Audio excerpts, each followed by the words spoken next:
What's up guys, Hellraiser Gaming here and welcome back to another Fortnite creative video. In today's video I'm going to be showing you guys the new update. We've got a new discovery tab with a bunch of new pages and settings and things like that. We've also got a couple of new prefabs, galleries and devices in this update. Now this update is actually massive. This is going to help Fortnite creators make some awesome maps and not use as much memory as we used to.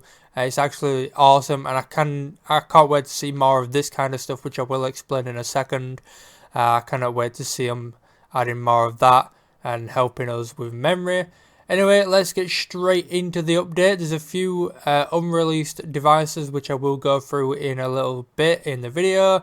I will also go through the discovery tab maybe at the end of the video because you've probably already seen that loading into the game. But I want to go through the devices and galleries first. So this one is an absolute game changer.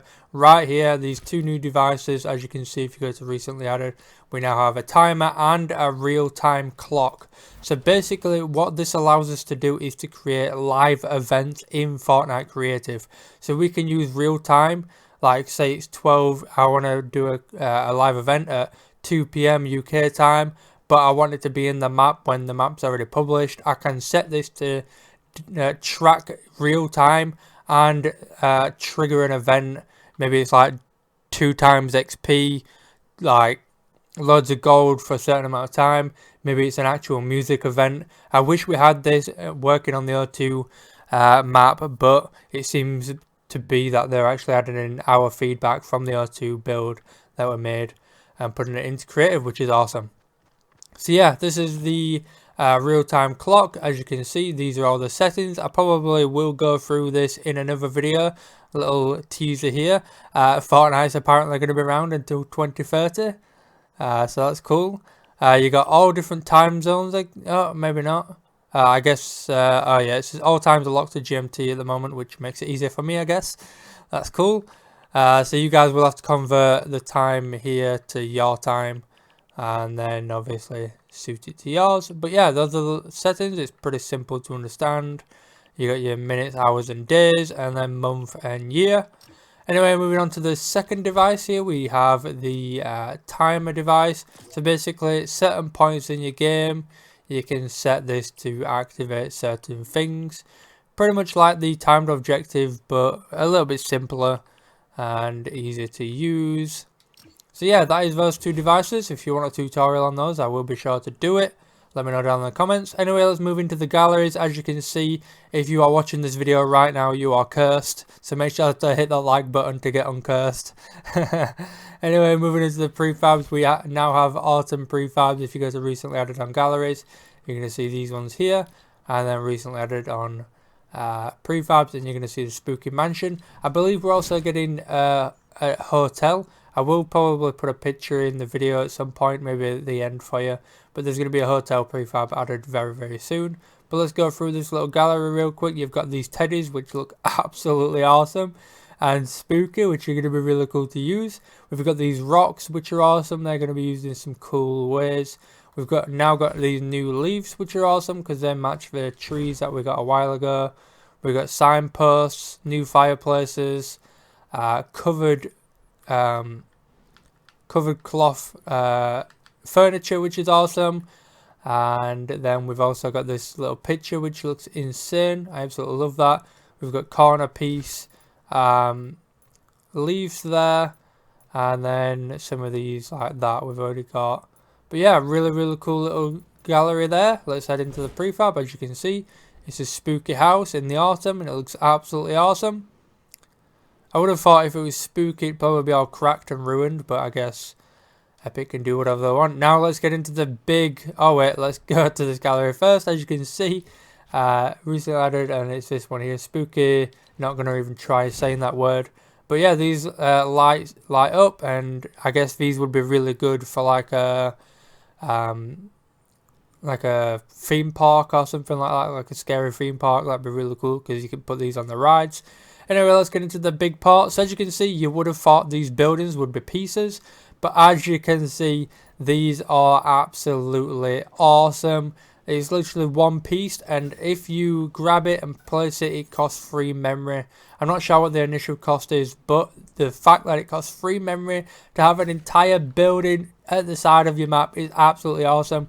These actually go huge, and you can obviously stack them on top of each other to make it even taller, which is actually insane, and it is gonna save us a lot of memory on city maps to use these in the background. So you can pretty much use these as fake buildings, which you would see in like Call of Duty, where you have the main map and then you have all the background buildings, and if you glitch out of the map you can see how it all looks. Basically these are those kind of buildings, and it's gonna make us building a lot easier. So yeah, I cannot wait to use these in game. As you can see, the back of them are a bit odd, but the front of them just look awesome. And when you go right close to them, you can tell that they're fake, but when you're a certain distance away, they actually look like buildings, and it looks absolutely awesome. Right, now let's go through some of the actual devices and stuff that have been added that you may not have seen. Well, you're not going to actually see because they're not released yet. But we now have a new secret device. It doesn't have a name, but it's going to like pulse to show you a certain location. So let's say there's something radioactive going off in the distance, and you can have it pulse at the player to basically hint the player to go towards that location. So you see the arrows on floors that you see in certain devices, especially with the keycard device. You can use the keycard to basically help the player get to a certain device. Sorry, I lost my words then. But basically you can use this pulse device to pulse to a location and hint the player to go in that direction. So that's basically how that works. Visible in game, that is for the score manager, which makes that a lot better. We've got the prop shoes device, which is really weird. I'm not sure how that's going to work, but basically it's a shoes prop and it's collected by players. So I'm not sure if that's going to give you shoes or something like that. Maybe it's for some game mode that Epic's working on in the background. Let's scroll down here and see what else we've got. We've also got some new settings for the ambient gallery and the military lights gallery. Basically they can cast shadows, and the light colors and stuff like that are different. There's new settings for the Larmatron device, which is not very useful for us because we're probably not getting that anytime soon. We've got an item remover device, which is absolutely awesome. So basically when you join a game, you can have items removed out of people's inventories, which is going to be super awesome and a lot easier. We've also got the skydive volume, which basically locks players into a certain area. So like actual Fortnite events, basically when you're skydiving, you're going to be blocked into a certain area. It'll be like an invisible barrier and you'll be skydiving in it, which is cool.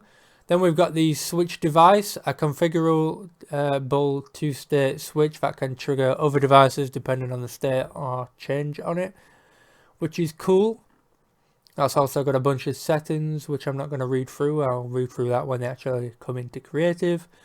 We've also got new settings for the Sky Dome device. Nothing too major, but yeah, that is pretty much everything leaked and secret settings that you may not know about in creative. Now let's head to the discoverable tab. Another setting I just missed out before we head into here. Basically, you can use zombies now to grant certain items. So broadcast when an AI has been killed, you can use a channel to basically, once you kill a zombie, to give you some coins or something like that. But as you can see here, we have the Discover tab, and it's basically the new creative menu screen, which is quite cool. You've got the Discover, which is going to have everybody's maps. At the moment, it's got Large Worlds featured and most popular. It's also got the BR mode right there.